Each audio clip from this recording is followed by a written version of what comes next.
Good morning विद्यार्थियों।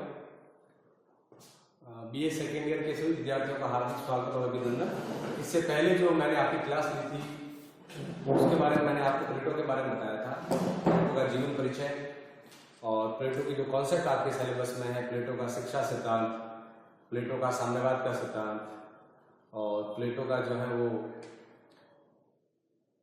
दास्ता का सिद्धांत, वो मैंने आपको बताया था। आज हम बात करते हैं अरस्तु के बारे में। ये आपका दूसरा चैप्टर है अरस्तु का। इस पहली यूनिट के अंदर आपके दो ऑथर है, पहला है प्लेटो और दूसरा है अरस्तु।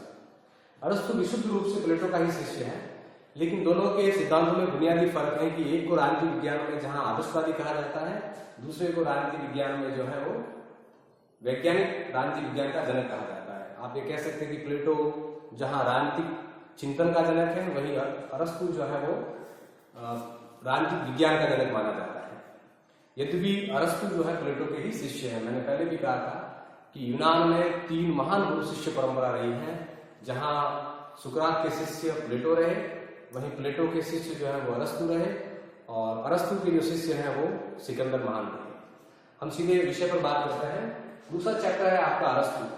अरस्तु भी एक यूनानी विचारक है और राजनीतिक विज्ञान में इसे आगमनात्मक प्रणाली को अपनाने वाला वैज्ञानिक कहा जाता है कि एक वैज्ञानिक की तरह राजनीति का जो अध्ययन सबसे पहले किया वो अरस्तु ने किया। जहां राजनीतिक विषयों के चिंतन की बात है तो इसका काम सबसे पहले प्लेटो ने किया और उसका जो एक वैज्ञानिक एनालिसिस, एक साइंस की तरह वैज्ञानिक की तरह जो अध्ययन है वो अरस्तु ने किया। और सबसे पहले हम अरस्तु के जीवन परिचय के बारे में जानते हैं। अरस्तु का जन्म जो है 384 ईसा पूर्व में यूनान के एक नगर राज्य मैसेडोनिया के स्टेजिरा नामक स्थान नगर में हुआ। अरस्तु के जो फादर थे वो सिकंदर के पितामह के राजवैद्य थे। आप ये मान सकते हैं कि अरस्तु जिस घर में पैदा हुआ वो एक वैज्ञानिक का घर था, एक डॉक्टर का घर था। इसलिए विशुद्ध रूप से अगर ये राजनीति का अध्ययन वैज्ञानिक तरीके से कर रहा है तो इसका कारण था इसका पारिवारिक माहौल। तो मूल रूप से इसका जन्म जो है मैसेडोनिया में हुआ। ये यूनान का एक नगर राज्य था। मैसेडोनिया जो राज्य था उसका एक नगर था स्टेजिरा, वहां इसका जन्म हुआ।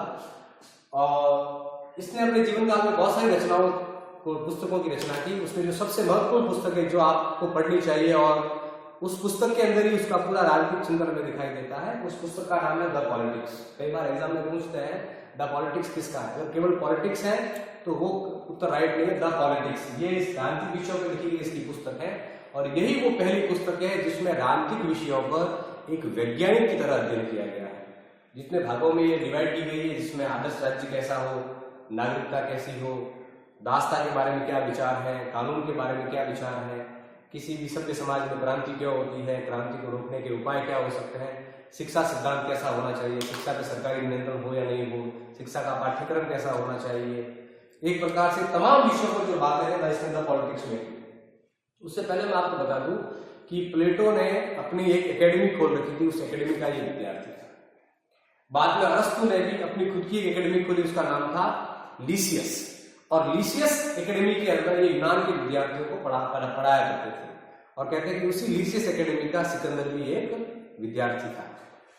तो इसकी पहली पुस्तक है द पॉलिटिक्स, जिसमें इसके राजनीतिक विषयों पर इसका अध्ययन है। एक प्रकार से ये पूरी किताब राजनीतिक विषयों पर लिखी गई है, राज्य के बारे में लिखी गई है और एक राजमर्मज्ञ की तरह लिखी गई है, केवल विषय इसमें राजनीति की है। दूसरी किताब है द कॉन्स्टिट्यूशंस, ये भी राजनीतिक विषयों पर लिखी गई किताब ही है।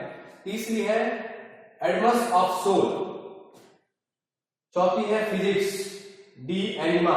फिफ्थ किताब का नाम है डी एनिमा। यानी ये इसकी मुख्य किताब है और बहुत सारी किताबें, लेकिन जो आपका जो मुख्य सरोकार है, चूंकि आप राजनीति के विद्यार्थी हैं तो आपका सरोकार जो है द पॉलिटिक्स और द कॉन्स्टिट्यूशन से होगा। कई बार सवाल एग्जाम में पूछते हैं कि द कॉन्स्टिट्यूशन किसका है, द पॉलिटिक्स किसने लिखी, तो इसका आंसर जो है वो प्लेटो है। कई बार हो सकता है कि 2 नंबर का सवाल आपसे पूछ ले कि प्लेटो की किन 2 रचनाओं के नाम लिखिए, अरस्तु की किन 2 रचनाओं के नाम लिखिए, तो आपको इन दोनों किताबों का उल्लेख करना है, द कॉन्स्टिट्यूशन और द पॉलिटिक्स। अब ध्यान रखिए, कोई भी विचारक होता है उस पर अपने कालखंड की परिस्थितियों का प्रभाव पड़ता है। तो अरस्तु पर भी अपने कालखंड की परिस्थितियों का प्रभाव पड़ा और उन परिस्थितियों के कारण उसको राजनीतिक विषय पर अपने विचार लिखने के लिए प्रेरित होना पड़ा। सबसे पहला प्रभाव था प्लेटो का। मैंने पहले ही कहा कि प्लेटो राजनीतिक विज्ञान में एक आदर्शवादी थे और प्लेटो की एकेडमी का ही अरस्तु एक शिष्य था।